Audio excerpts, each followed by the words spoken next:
G'day, here's my talk introducing Ripple Pay. My name is Miles Thompson, and I'm on this mailing list, Ripple, where recently Romaldo here said, let's unstick the project and create a presentation. So I thought I would rip some of the slides out of my existing presentation, What is Money, and see if I could use them just to give a real quick intro to Ripple Pay.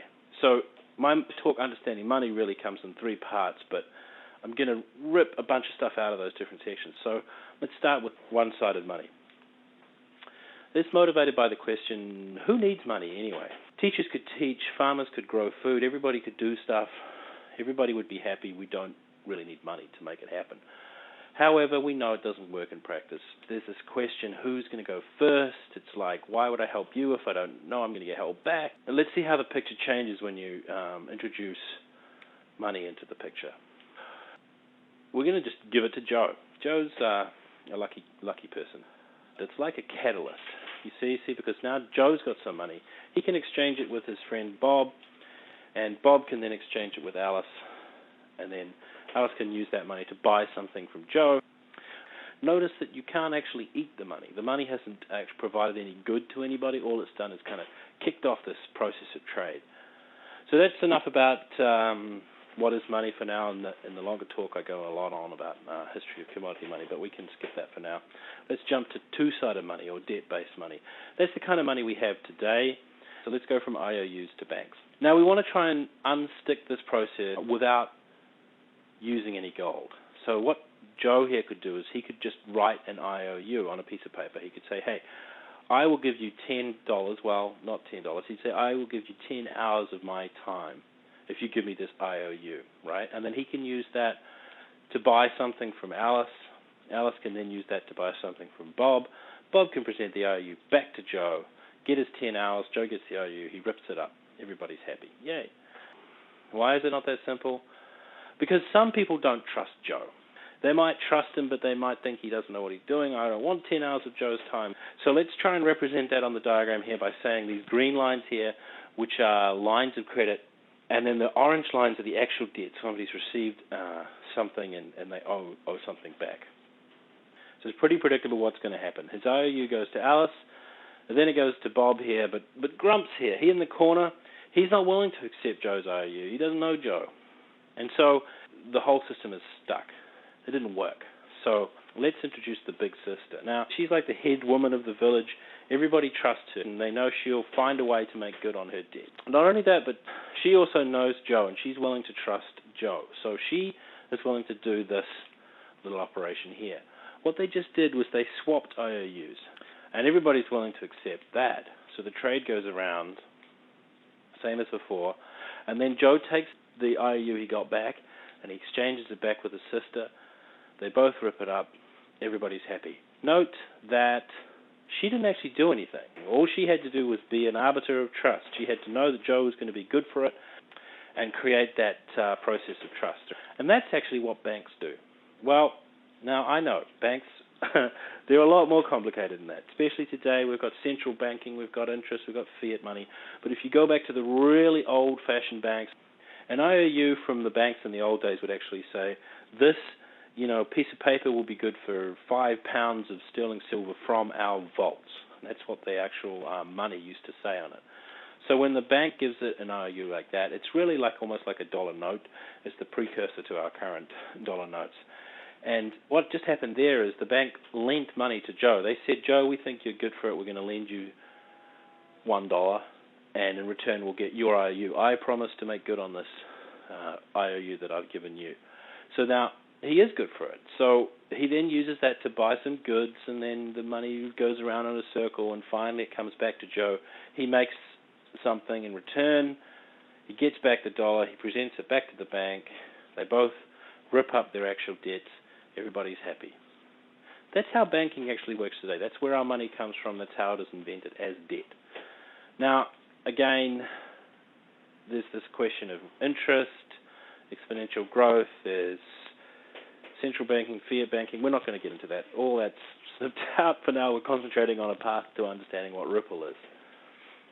But in the area of debt-based money, there is this interesting idea. Somebody Well, Michael Linton in 1982, he noticed that money goes around in loops. All these scenarios, the money has to go around in a loop. And he kind of got this concept of the power of zero. And he introduced a concept called local exchange trading in Canada. And we have that today. It's called green dollars or time banking, a lot of other systems. It's really, what it is it's replacing the big sister with the community as a whole. What we do is we say, we're going to draw a circle around the people within this local community, and we're going to say, they trust everybody in the community, and everybody in the community trusts the community as a whole to make good. And that enables this to take place. Basically, Joe here, he kicks it off. He says, I'm going to go into debt a little bit. I'm going to go, -1 balance, and in return, I'm going to get some goods from Alice. Alice then takes her +1 credit, and she buys something from Bob, who then buys something from Joe. Joe's made good on his debt. Everybody's happy. It's all balanced out. Notice during this whole operation, the total was always 0. That total never changed from 0. That's why it's called the power of 0. That's local exchange trading. Let's move on to network money. This is Ripple money. I think the key observation that motivates Ripple is understanding that it's those lines of credit, those green lines, that are really the kind of underpinning behind money. In the gold-based situation, there is no trust. You know that gold is valuable because it has value in the market. You just kind of know that people want it. With our current debt-based money, the banks act as like an arbiter of trust. They are willing to trust you. You're willing to or forced to trust the government trusts the banks.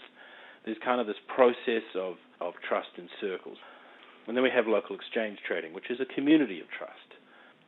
Now, only a few years ago, Ryan Fugger introduced this great concept, which is the network of trust. This is the Ripple Pay-based system. Let's have a look at how Ripple Pay-based systems would work. I think we've got enough intro now to understand how it works. Let's say that before you start doing Ripple, you need to establish a network of trust. Now, that's actually the hard bit. That's actually quite difficult to do in a practical sense. But let's just say everybody's gone in there and they've entered in the system. I'm willing to lend Bob $10. I'm willing to lend Alice $50, That makes this possible. So Bob goes down to the market and he sees that Joe has a box of records, and Joe's very generous. He's going to sell those records for $10. Bob doesn't have $10 right now, but what he does have is he has the Ripple Pay system. He looks into the system and he sees that whilst he doesn't know Joe and Joe doesn't know him, there's a line of trust through Alice.